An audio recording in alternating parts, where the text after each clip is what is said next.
আজকের এই 21শে ফেব্রুয়ারি মহান শহীদ দিবস আমরা আমাদের জায়গা থেকে আজকে পুষ্পস্তবক অর্পণ করেছি।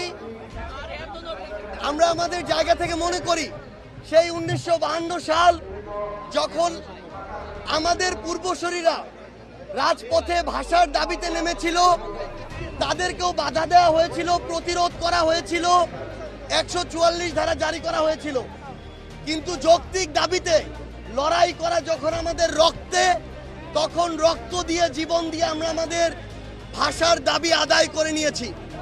একইভাবে 2024 সালে বাংলাদেশের ছাত্র জনতা যখন রাজপথে নেমেছে, তখন আবারও আমাদের বাধা দেওয়া হয়েছে, আমাদেরকে প্রতিরোধ করার চেষ্টা করা হয়েছে। কিন্তু যৌক্তিক দাবিতে আমাদের গর্বিত উত্তরসূরিদের মতো আমরা আবারও রক্ত দিয়েছি, জীবন দিয়েছি। আমরা স্বৈরাচারকে বাংলাদেশ থেকে উৎখাত করেছি। খুনি হাসিনা দেশ ছেড়ে পালিয়েছে। আমরা আমাদের যৌক্তিক দাবি আদায় করে নিয়েছি।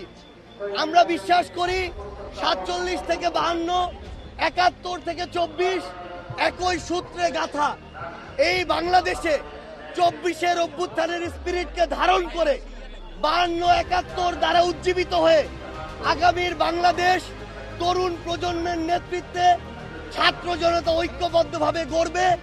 এটাই হচ্ছে আজকে আমাদের শপথ। সবাইকে অসংখ্য ধন্যবাদ।